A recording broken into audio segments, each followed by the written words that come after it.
You're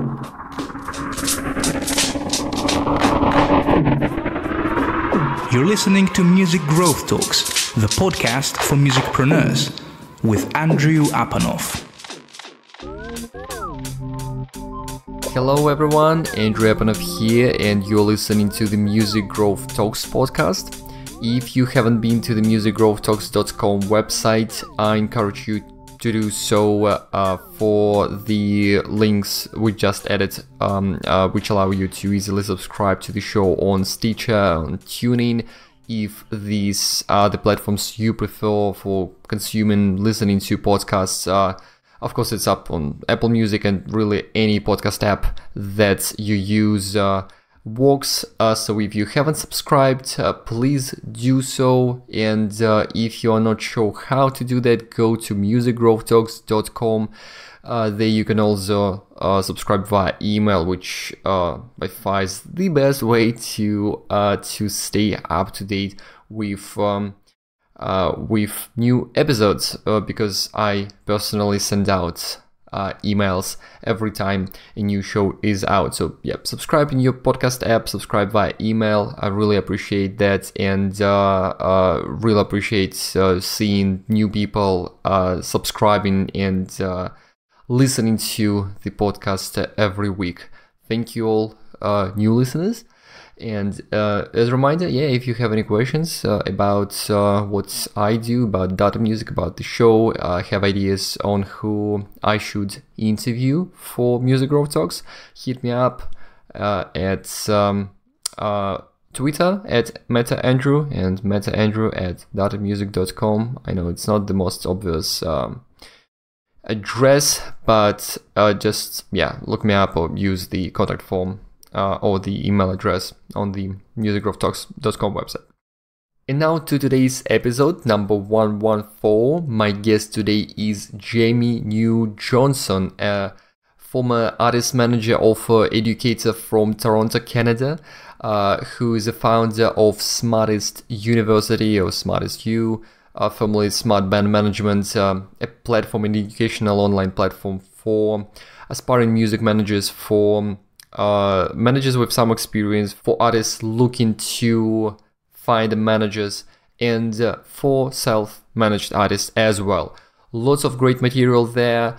Be sure to check out all the links, so the show notes as usual at datamusic, at datamusic.com. So in the blog you'll find a description of these episodes with all the links, linking to everything we are talking about with Jamie New on this show.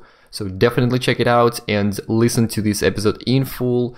If you already work with a manager, maybe it will be somewhat basic to you. I think there is still a few useful tips here, but if you want to work with musicians, if you are looking to find a music manager for your own project, then there will be a ton of great tips in here. I'm glad that we finally talked about music management on this podcast. I don't think we've really covered it a lot in the past.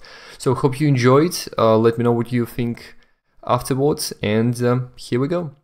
Jamie, welcome to Music Growth Talks. I'm excited to have you on the show. Thank you. I'm excited to be on the show. Yeah, so I am really curious to start asking you some very practical questions that may be actionable to our audience, because the things, the topics you've been covering is really something that a lot of our listeners have been asking about and have been trying to figure out. Before we get there, do you mind doing this kind of an overview of your background? So basically, in short, I've been primarily in artist management my whole career, off and on, and in different kinds of capacities within artist management since about 2011. And it kind of started when I got a job running the Music Managers Forum Canada. I had worked in other music nonprofits before that, but they weren't really in the industry or in the business. And then so I moved up and got hired at the Music Managers Forum. And My job was to run the whole organization. Basically, I was the operations manager. So I would run the workshops for artist managers and the membership program. And I was working with a lot of top artist managers from not only just Canada, but around the world. And so I very quickly wanted to become one. And so I just started looking out for artists to manage. And then I signed my first band, and it was either late 2011. I think it was late 2011. And then ever since then, I've kind of just been off and on working with different talent and either independently managing them or working for artist management companies on the artist management teams. What was the band you started working with? So my very first one was Emerson Street Rhythm Band. They're a funk rock band from Toronto, and I only worked with them for 6 months. We signed a short 6-month agreement, and then I decided to move to Western Canada, and I didn't want to continue in artist management, actually. That's interesting. Yeah. And so I didn't renew the contract, and I moved out to Alberta. And then artist management, like over all the years, it just keeps coming back into my life. So at first I was like, I don't want to be a manager anymore. Like it's probably not for me. And then I got asked to join a management company with a friend of mine who used to work at Factor, which is the foundation assisting Canadian talent on recordings. And if you work in the Canadian music industry, I hope you know what Factor is. And they fund the entire music industry, basically. So he quit at Factor to start his own management company, and I joined on as a junior partner at his company. And we were working with, at the time, they were called Sydney York, and now they are called Nice Horse, and they're signed to the same management company as Our Lady Peace and Simple Plan. And they're doing really well right now. And the Wet Secrets, who at the time won that $100,000 prize from the Peak Performance Project out in Alberta. And then we were also working with Gay 90s, who were doing pretty good on rock radio in Canada at the time. So we were working with them among a couple other people. And then I met another girl named Jocelyn Alice out in Alberta. And I started working with her for a while, independently managing her as well. And we released her first single, Jackpot, to radio. And then it ended up going platinum a little while later. After her, I went and worked at Bumstead Productions, which is the main management company of the Trews, the Canadian rock band The Trews, for the last 15 years.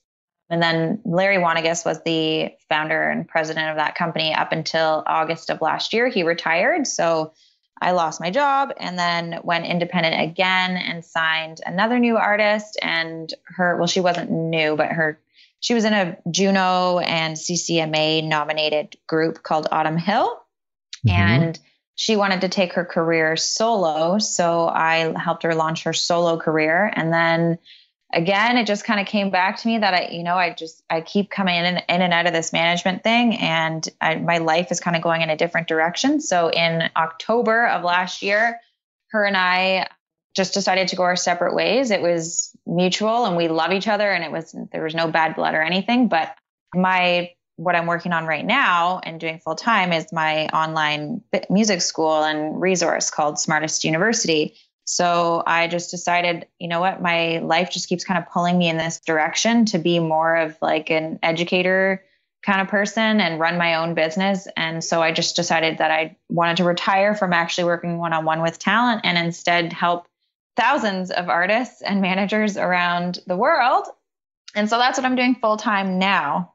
Yeah, hear you well. And all those events that happened with you, separating your ways with some of the management companies or the bands you've been working with, all led you to starting something really cool, and that is definitely benefiting a lot of artists out there. Also, it's interesting indeed to hear how you've been in the shoes of an artist manager. You've been doing it yourself, and it's a personal thing probably. But do you have an answer to a short answer to why you don't want to be a full-time manager yourself? I think at the time, so in around October of last year, the summer and fall of last year, it is a very personal thing, but my aunt was diagnosed with cancer, and one of my best friends fell into a coma with brain injury. So they both had brain injuries. And at the time, I really wanted to have more personal time. I didn't want to work 24 hours a day, 7 days a week. And all I wanted to do was spend time with my friends and my family. And as an artist manager, you can't really do that unless you have a huge team of people supporting you and helping you, which we didn't have an internal team. We had like our external team of, agent and label services type people and that stuff. But like, I didn't have an assistant. I didn't have like an internal team of people to help do my job for me so that I could take some time off and be with my family. So yeah, it was honestly a personal decision where I realized I did not want to work 24/7, to be honest with you. Yeah, really. Sorry to hear this kind of reasoning, but I appreciate you sharing because I haven't seen any music managers that are not stressed out most of the time. It's a tough job, and it's been, the whole industry has been changing a lot in the past 5, 10, 20 years. I mean, it's always been in the constant just movement, but a lot of things have really been changing with how musicians make money. The recording industry hit pretty badly and just started recovering finally. So how the role of a manager has been changing in the past few years? Do you see the sort of the comeback of a manager, or it's been pretty much the same in the past decade? So do you see that a new type of music managers emerge right now with a different skill set compared to those coming from the, 80s, 90s? So. Yeah, well, I mean, as long as I've been in management, the biggest change obviously that I've seen is that we have to be more digital marketing savvy. And if you're not, then you need to get help really quickly with someone that's going to teach you how to be digital marketing savvy. Because if you're not killing it on social media, and if you're not killing it, or at least understanding how to get your music on a playlist, like on Spotify or Apple Music or something of the sort, then you need to learn that more quickly. Then I'd say that's the biggest change. But artist management in general, as long as I've been in it, I mean, it's almost like you either decide to wear all of the hats, like you be the artist's agent, you be the artist's record label, you be their radio promoter, that you be their publicist, that sort of thing, or you work as fast as you can to grow your team to hire other people to do that for you. Right. But that hasn't necessarily, I don't think that's like a new thing. I just think in general, that's your focus, right? You either do it all yourself or you get a team as quickly as possible. And ideally that digital marketing team as quickly as possible. To those musicians who are not experienced of, they don't have an experience of working with managers, and they do know how they need to grow their online presence. Most probably they have some idea about that because they are listening to this podcast, and we usually talk about marketing and online growth and things like that. So can you give, and this may be really a basic question, but for some up-and-coming musicians out there who don't know exactly what a music manager does these days, so can you give some more context to what a manager does? So basically, literally everything. It could even include songwriting if the manager is good at that. But generally, the simplest way to put it is that the artist continues to work on their art, and the manager works on everything business. So they're there to kind of be, let's say you have a company and you've got like a creative director and then you've got like a business director. The artist is the creative director, the manager is the business director. But even still, some managers I know are really good songwriters, or they were musicians themselves, so they can also help on that side. But when it comes down to it, it is the artist themselves' decision for anything. Even on the business side, when it comes down to it, if the manager wants to do something and the artist doesn't, then it's the artist's choice, right? But we're there to basically be like the CEO of the business. So we oversee every single thing that goes on in the artist's career on a partnership level, like you're a partner with the artist. And so anything the artist wants to do, it's the manager's responsibility to try and monetize that. Especially most artists don't necessarily think about money when they're creating their art. They just want to create their art. So that's the manager's job to take it, monetize it, and turn it into an actual business. and then manage everybody else. So the manager oversees and works with the booking agents and oversees and works with anybody at the record label if they have one, or if they don't, your record label services people like marketing partners or radio promoters or streaming promoters or those types of contractors work and oversee with the publicist, et cetera. So they oversee everything that's on the business and marketing side and help it come to life. But that's not to say if the artist is very business savvy and very good at those things that they should be more involved. Like some artists are very involved on the business side and some artists want nothing to do with the business side. Yeah. But the important thing is working together and remembering that it is a partnership. It's yeah, I mean there is a lot of different areas indeed, and at Smartist University, at your platform that you've built for managers and artists who are self-managed, which themes you find yourself talking about the most? Like what are the needs of the managers that come to you for new knowledge? Oh boy, it's kind of all over the place, to be honest, but I get a lot of aspiring managers who haven't necessarily started managing yet, and they're not quite sure how to sign an artist. Right. Or artists that don't have a manager yet, and they're not quite sure how to start working with a manager. And it may sound so basic, but in the beginning, I had no freaking clue either. I had no idea how I was going to sign an artist when I had never managed one before, or I had no idea like what you're supposed to do when you start working with a new artist, or from the other point of view, when you start working with a new manager. So a lot of the stuff that I help people out with is just getting started in the first place. Mm-hmm. And then like kind of drafting out your first year plan. And honestly, like in terms of industry stuff, how to go on tour and how to get on the radio, those are like the two top that people want to know about the most. Like as a new manager or new artist, they're not really sure how to book a tour or how to even book shows or how to get on the radio. But so those are the top, but I'm trying to branch out a lot more and talk about other things like how to get your music in film and television. So I finally just put it. The last video on your blog, I think, is just about sync. Yeah. So my most recent video is about that, which I talk about all of that stuff in my book, but it's kind of more, well, no, it's pretty in depth, I'd still say. But so I'm actually writing a new version of my book right now to talk more about streaming. Awesome. How to get on playlists and stuff like that, which I talk about in my course. But yeah, I don't know if I answered your question. By the way, I'm linking to all the good stuff, your course and your book, the one that is already out, and the blog in the show notes to everyone listening to us right now. So it's really easy to find the links. Okay, perfect. Out there. And no, it does make sense. It's interesting. That's why I wanted to ask you some basic questions as well, because I see a whole generation of musicians who are just doing it themselves. Some of them reach out to like us as a music marketing agency. We don't do management. We don't manage artists. We just help them with very specific aspect of what a manager may be doing, like online growth. I see a lot of interesting quote unquote things. Like we've had a few guests here from record labels who sort of shared their concerns about managers they have worked with who don't have an exact understanding of how digital works and online marketing specifically. So they see that there is some need of some managers being more educated. At the same time, we see a lot of really, great collaborations between managers and artists, thanks to which artists become really successful. So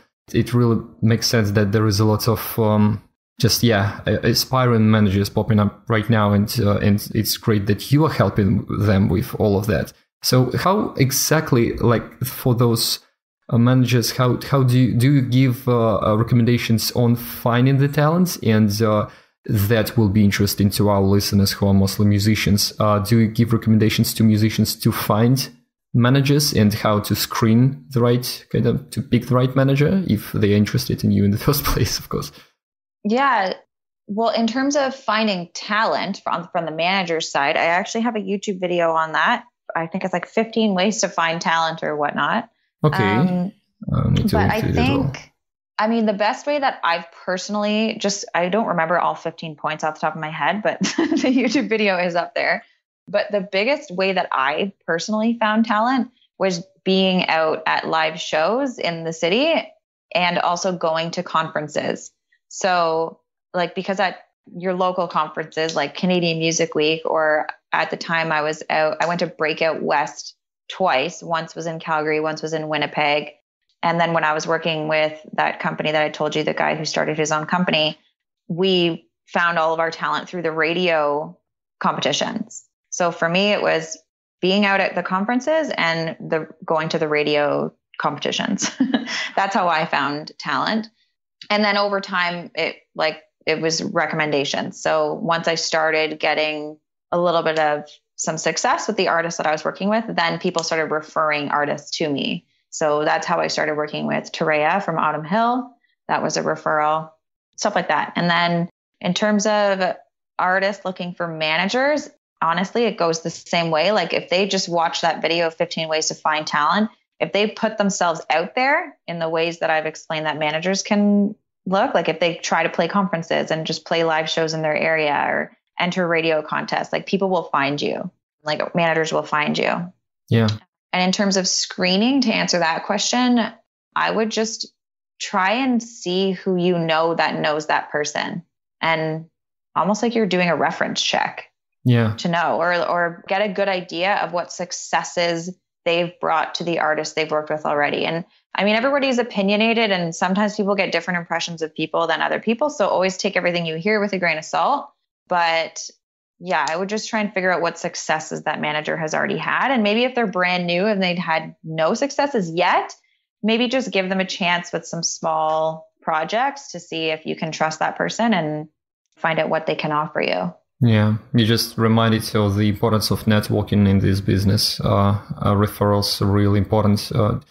By the way, is sort of the side question here. Do you find yourself using a particular social network for that, like LinkedIn come in handy, or all of the managers and business people on Twitter or anything like that? For networking? Yeah, or finding relevant same contacts and things like that. I've used LinkedIn over the years, but I feel like I never really, I should probably utilize it more, to be honest with you. But over the years, I think my networking is always in person, which is funny because we live in a digital world. It's not funny. It's very important for musicians to realize, I think, as well. Yeah. And then, once you just start meeting people in the industry in person, and they trust you and they know who you are, and then you can just start asking people, or you can start asking people now, I guess, wherever you're at in your career. But the biggest way is to ask people for connections. Like me and my friends in the industry, we hook each other up with people all the time. Like one of my industry girlfriends told you about me, and vice versa. Exactly. So I think it's a lot about getting out there in person and then asking for connections. If people don't give you connections, then it probably means they're avoiding you for some reason. You should probably figure out what that is. Yeah, that's a topic for a whole separate episode and for a different podcast, but it's it's also an important one. So something that I kind of like asking about people like music supervisors and record labels, what a manager will be looking into when checking out an artist, for example, they saw on a live show, on a showcase somewhere locally. So when they just back at home in front of their computer, how important are social media following numbers, or the amount of plays or streams on Spotify and things like that? So how do you know a lot of managers who use sophisticated data analytical tools to look into the online presence of the artist? So how important are these things, and what artists may also keep in mind, what they should develop to get a really good manager to work with them? Right. So out of all the artists that I've worked with, out of all the interviews that I do, out of all the research that I do, it's so all over the place. So some industry people, record labels, managers, no matter who it is, if they just like the talent, they either like the voice, or they like the song, or they like the live performance, depending on who it is, they may be willing to invest a ton of their time to build that artist up if they have no socials or anything.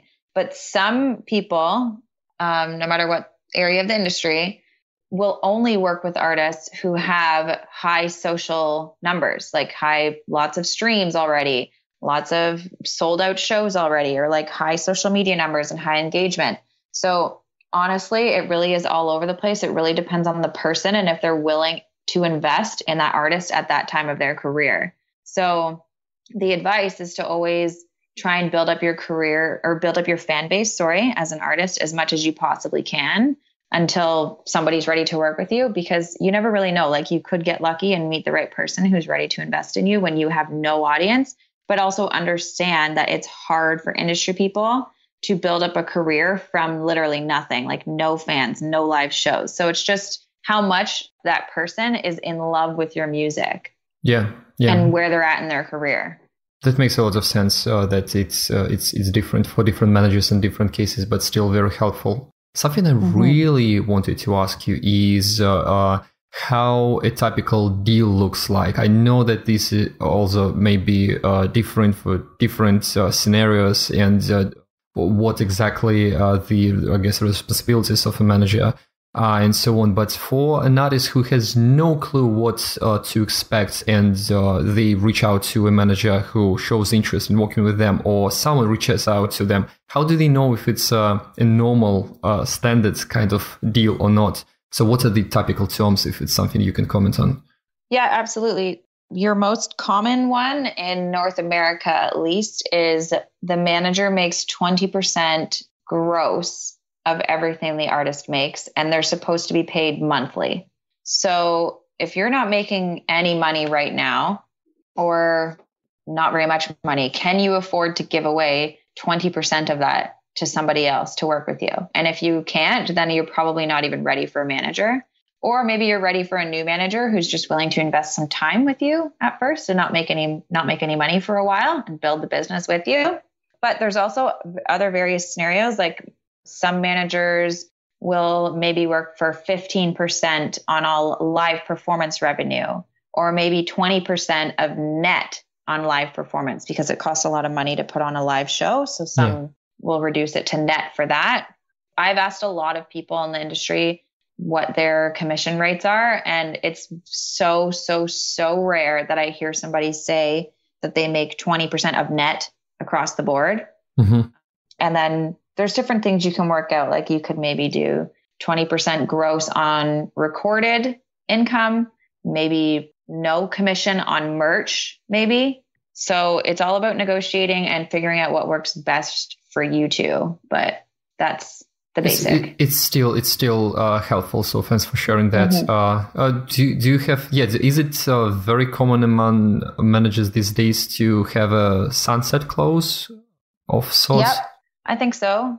As far as I know, which I don't know if, I definitely say so. Okay. And it's usually on anything that's on anything negotiated during the term that you work together. So to protect the manager afterwards, instead of just being screwed, if you negotiated substantial business during that agreement, then you should be able to make money off of that for a certain amount of time after your agreement is over.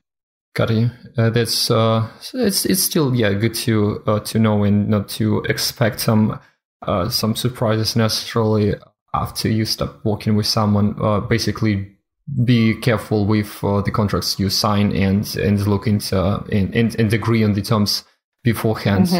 Do you know? And always get a lawyer. Always get an entertainment lawyer. That's some of our lawyer listeners in the entertainment law are happy to hear that, I'm pretty sure. Do you have any examples, or do you know of cases where a manager works with an artist without a written contract at all? I've done it. I know lots of people that have done it, but I'd say that's probably one of my biggest lessons learned, is to sign a contract as soon as possible. You don't want to get screwed. I know, like, there's scenarios where, I don't know, the manager and the artist just have a very good trusting relationship, and it ends up working out and they're fine without a contract. But it's also can screw you over if you end up working for a long time with somebody without a contract, and then all of a sudden something happens and you decide to go your separate ways. It could be literally anything that would separate you. And then the artist just says, "Oh, I never agreed to pay you. I'm not paying you anything." And you don't have anything in writing. So I mean, I'm a big believer in the dating phase, what we call it, where you start working with someone to get to know each other without a contract. But I feel like looking back, maybe I wouldn't go the dating phase without signing anything. I would start the dating phase with maybe signing a very simple 3 to 6 month contract as the dating phase contract, just like maybe a 1-pager deal memo type thing, and then try and renegotiate from there. But so this dating phase is usually 3 to 6 months long, correct? I would say so. Yeah. It's just to get to know each other and to see if you can actually work together. Yeah. Makes sense. Totally.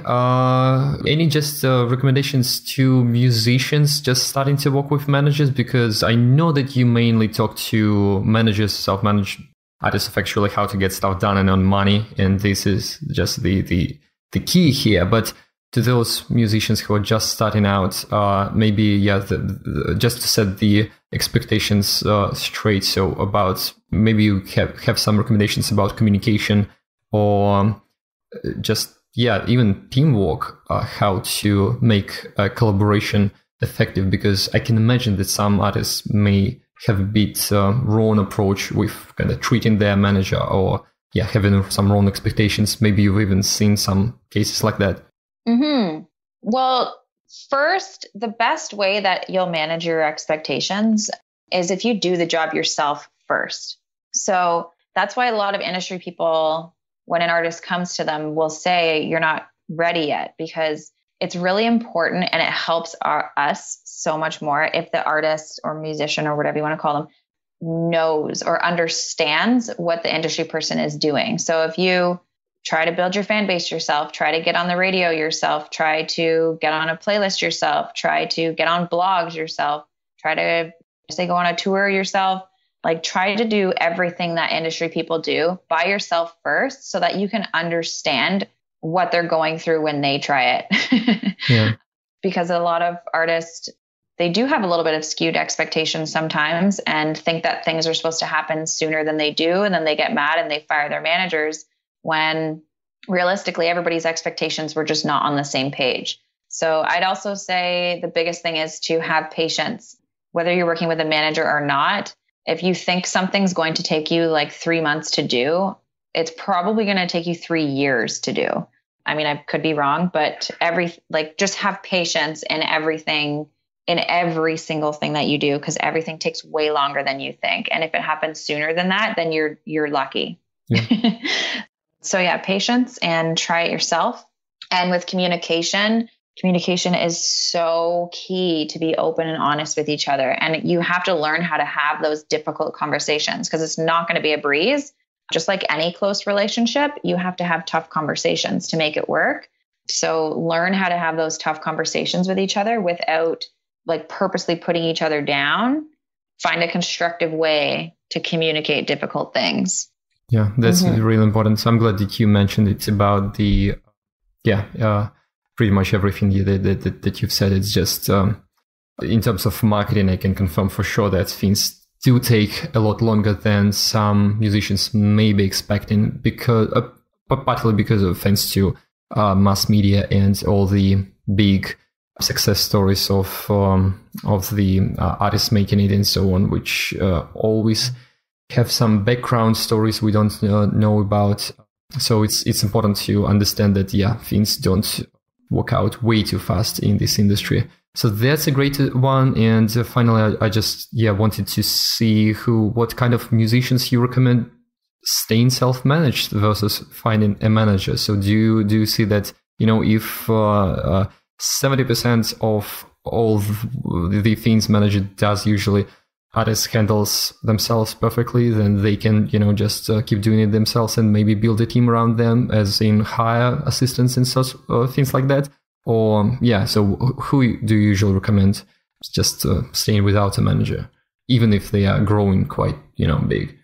I mean, if you're so busy that you can't do your art and run the business and stay in contact with all the industry people at the same time, then I'd say you definitely should get a manager. But people to not like self-manage, people who are exceptionally professional or can learn how to be professional, people that are very very business focused and understand that they are a business. Like your art and you as a person and your brand is a business. You are a product. So if you can really understand that and learn how to take your art to a commercial level and look at everything as a potential revenue opportunity, then you're probably in a good position to continue self-managing, because that's the manager hat, is being professional revenue generator. Yeah. Totally makes sense. Mm-hmm. Awesome stuff. Mm-hmm. I'm so excited about everything you're sharing. I could keep asking questions for hours, but I think it's a solid foundation. So at this stage, can you just tell me a bit more about your platform and what kinds of material people can expect there, both managers and musicians who want to learn how to do it themselves? And so anything you can share on how your membership platform works. Oh man. Well, I just got to say it's amazing. I'm a little biased, but honestly, everything I've created is, every time I do anything, it's something that I really wished I had when I first started and throughout my whole 7 years of doing it. And pretty much anything you could possibly need, we offer there, whether it's systems or checklists or budgets or contracts or plans, marketing plans. Like, we have literally everything you need in the artist management toolkit. And then if you're just getting started or don't quite understand the industry yet, or don't know how to build a team, we have the online course for that. And then we have tons of free information too. Like every single week, I'm now posting YouTube videos.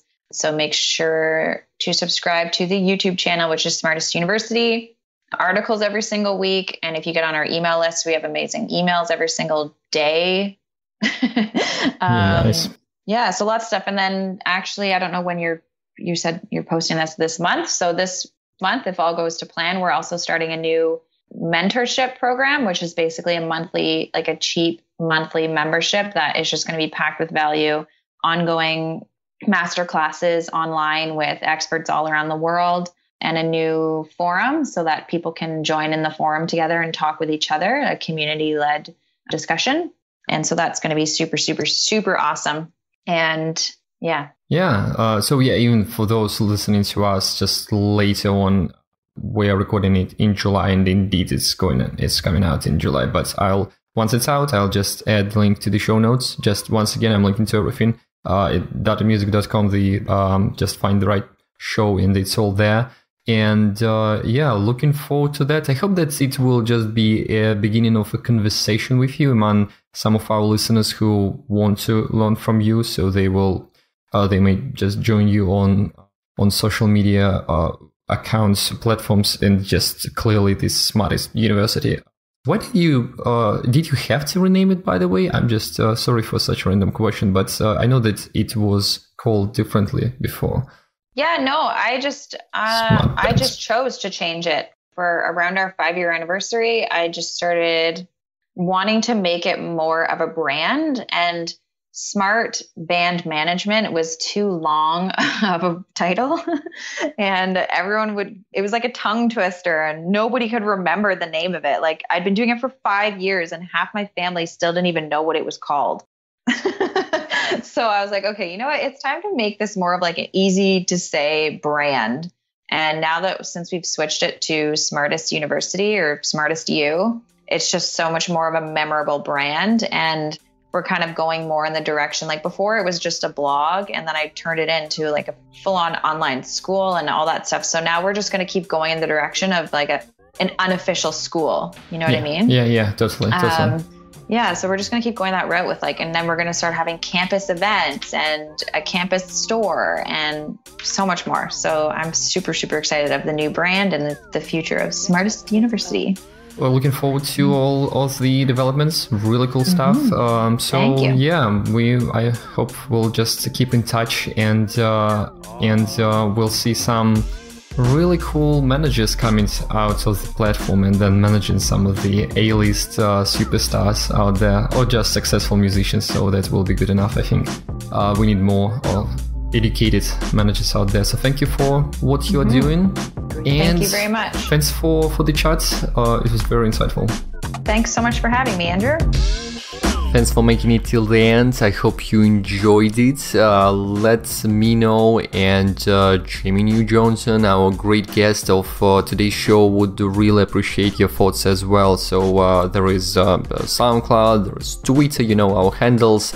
And leaving a review and a rating on Apple Podcasts is a great way to share feedback as well. If you are a patron of mine and support the show on patreon.com/Andrew Apanov is the URL. Then let's discuss the episodes over there. Looking forward to hearing what you think. And by the way, if you haven't considered that yet, please check out my Patreon page. It really means a lot if you support Music Growth Talks that way, and becoming a patron gives access to a lot of other educational resources. So if you're a musician, definitely consider that. It's just $1 per month. And so that's pretty much it. I hope that you learned something new today. Once again, let us know. And as I mentioned at the beginning of these episodes, if you have anyone in mind who you think would make a great fit for the podcast, and if you know a musician, a music industry professional who could talk about a particular interesting aspect of music growth, then let me know. Get in touch, and I'm always open to discovering new great people to bring onto the show. We've got quite a few episodes lined up, but it's not like we've got this, we've got a schedule for a year ahead. We're quite lean here, and especially if there is someone who can talk about very timely theme, we can even readjust our schedule a bit to release it sooner. So that's it. Thank you so much to everyone listening to the show, to all the subscribers, email subscribers, readers of the blog, and so on. I appreciate your attention a lot, and I really hope that what I do here helps your career. And we'll see you on the next episodes of Music Growth Talks. Thank you. You've been listening to Music Growth Talks with Andrew Apanov. Find more episodes and subscribe at musicgrowthtalks.com.